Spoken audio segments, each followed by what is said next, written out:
So there's a story that Mike suggested, and he's letting me introduce it because it's such a fantastic story. The headline is San Francisco police seek permission for its robots to use deadly force. And it's got a picture of some kind of robot there, which is looks rather scary. I think it's got a gun. Yeah. This is an amazing story. The SFPD want to have robots that can run around with guns on them, and they want to be explicitly allowed to be able to shoot people, because nothing's going to go wrong with that at all, is it? Because, you know, we've done so well with all the other robots that we've been using so far. It's a kind of fascinating idea that is remarkable that anyone will put forward, but at the same time seems inevitable in some way. It's going to happen somehow, and it's going to go wrong. I'm curious to see what my US colleague thinks, so we're going to have a chat about it on today's Not So Deadly Update.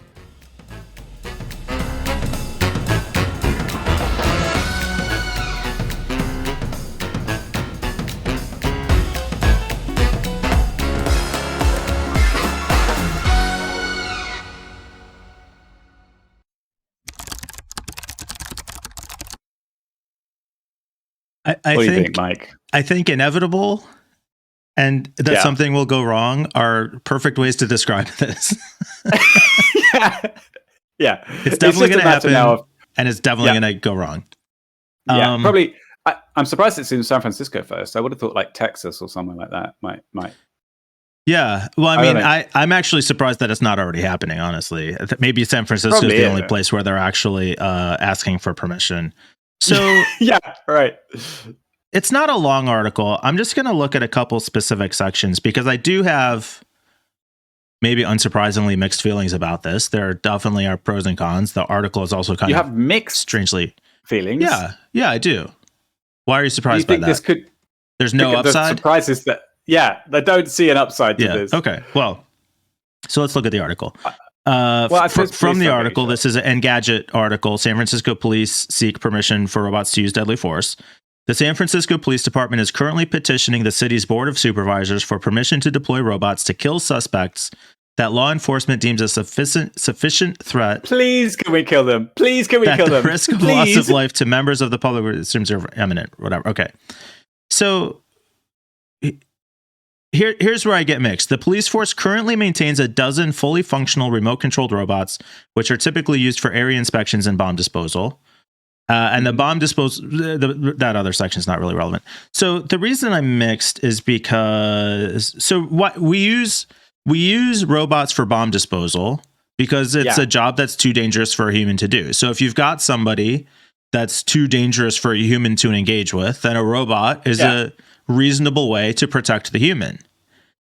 So the logic of that, I think, is sound, except that it's still up to the human's judgment to decide when the robot gets deployed. And the police in particular have shown pretty bad judgment in that area. Yeah. I mean, it would be a different story if we're like, oh yeah, the police, they are super reliable and they hardly ever make mistakes, and we can really trust their judgment in almost every situation in which involves guns. Let's go for it. Yeah. And added to, oh well, robots never go wrong and they never get it. You know, robots are great at pinpointing humans and not accidentally exploding or firing off. Yeah. Oh man, I don't know. Yeah. So there was the other section. I thought I had this highlighted too, but it looks like I didn't. Lethal autonomous weapons are increasingly common in modern warfare. They cite anti-personnel mines that were banned since 1997, fully automated defenses like shipboard phalanx systems that have been in use since the 1970s, autonomous offensive systems such as UAVs and combat drones have been in use for years, but always required a human in the loop to bear the responsibility for actually firing the weapon. This bit is interesting because it only highlights the militarization of the police. There are examples of why a civil police force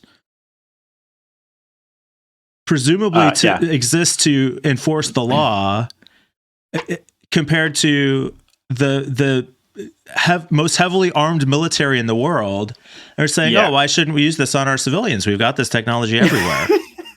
I don't understand the problem. Yeah, God, I don't know, man. Gun control in the US is fucked up. Like, I know the whole thing about like everybody agrees there should be more gun control, and it's just going the opposite direction. There's being less gun control.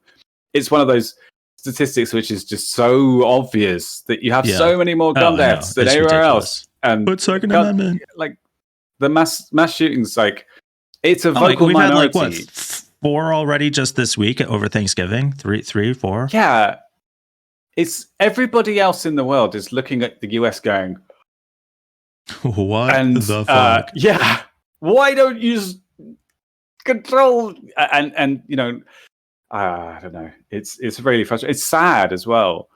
Agreed. And what you're saying about all these examples of how guns are used in war zones. You're right. Yeah, it's wars, but it doesn't.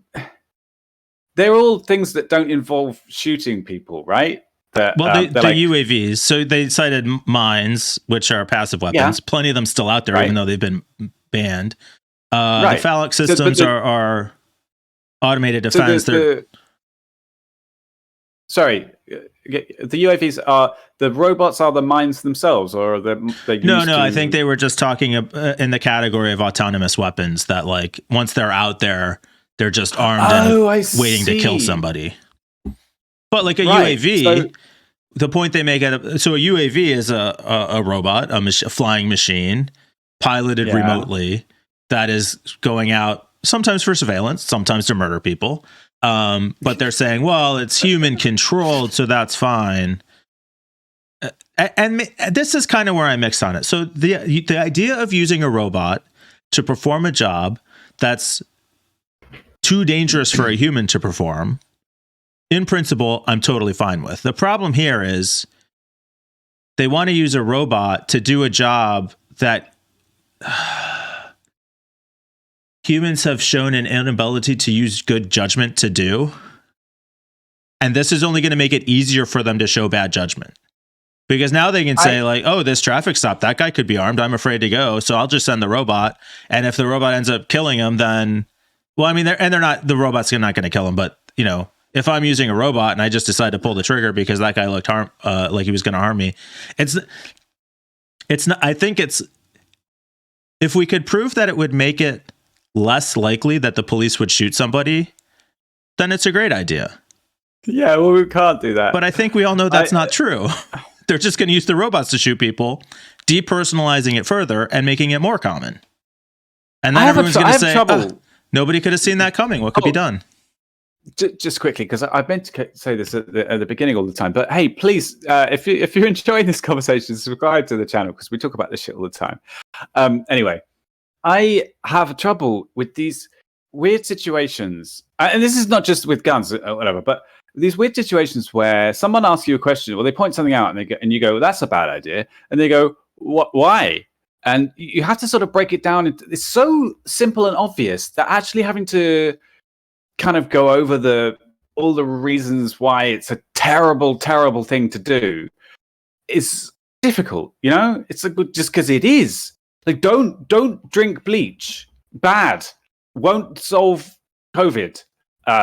Don't do. And I stumble. I start to think, well, how do you make something so simple and obvious even more understandable? And yeah, this is one of those cases.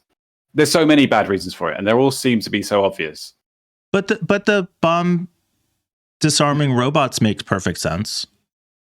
The bomb disarming robots aren't killing people. They're doing something different. Yeah.